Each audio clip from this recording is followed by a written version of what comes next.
आजकल की युवा पीढ़ी को बर्बाद करने में लगे हुए हैं, हम उनको फॉलो कर रहे हैं, उनके फॉलोअर्स बन रहे हैं। और जो सनातन धर्म को बढ़ाना चाह रहे हैं, जो चाहते हैं कि आप सभी परिवारों का, सभी सनातन धर्मियों का, सभी भगवान के भक्तों का, सभी मानव जाति का कल्याण हो, उनके घर का कल्याण हो, है ना, तो हम सबों की बात नहीं सुनी जा रही। बोरिंग लगता है महाराज, बोरिंग। कौन ये सब करे? कौन भगवान की भक्ति का प्रचार प्रसार करने वाले लोगों को बढ़ावा दे? करना ही नहीं है, दुख भोगना है। कोई तन दुखी, कोई मन दुखी, कोई धन बिनु रहे तो उदास, सबको दुख है। करोड़ों का पैसा आ रहा है, आमदनी हो रही है, लाखों की आमदनी हो रही, फिर भी सुख है नहीं। क्योंकि जहां से सुख मिलता है उसको हम एकदम दबा के रख रहे हैं। जहां से हमें सुख मिल सकता है, सुख सिर्फ और सिर्फ हरि के नाम में है।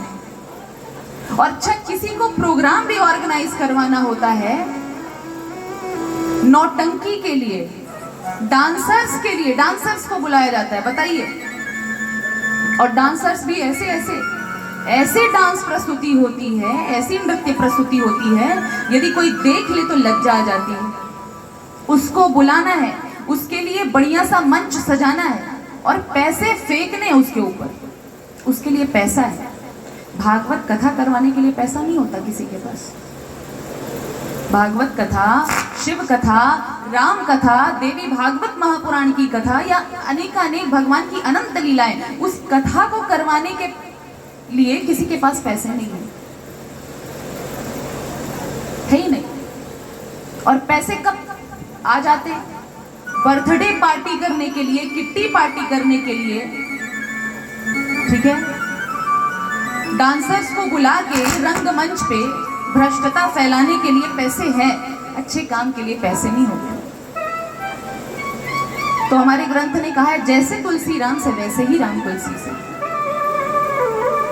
जैसा हम परोसेंगे, जैसा भोजन आप बनाओगे, वैसे ही तो स्वाद आएगा। अब आपने भोजन में नमक डाला ही नहीं तो स्वाद कैसे आएगा? तो आपने धर्म को पकड़ा ही नहीं है, तो पथ भ्रष्टता तो होना अवश्यंभावी है।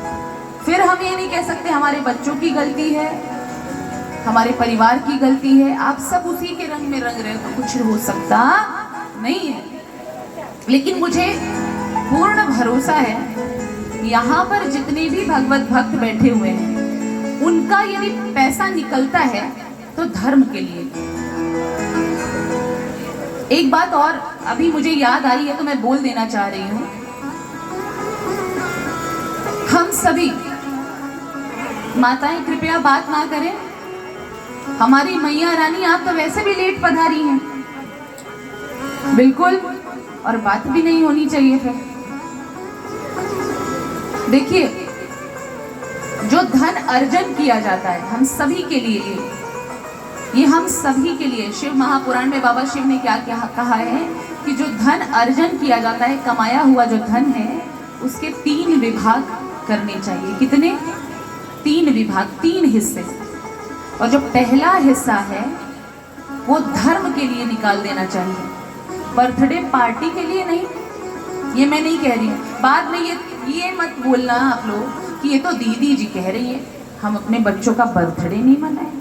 अरे भैया मनाइए, लेकिन अपने शास्त्र आज्ञा, जैसी हमारे शास्त्रों ने आज्ञा दी है वैसे मनाइए ना। कीर्तन भजन करवाइए, बहुत ज्यादा पैसे वाले हैं, सामर्थ्यता है तो भागवत कथा करवा लीजिए, अनुष्ठान करवा लीजिए कोई ना। लेकिन अब ये तो दीदी जी नहीं कह सकती हैं कि हाथ में छुरी थिमा दीजिए बच्चों के और केक कटवाइए। अभी तो केक काट रहा है, बाद में आप सबको काटेगा, ये तो मैं नहीं कह सकती।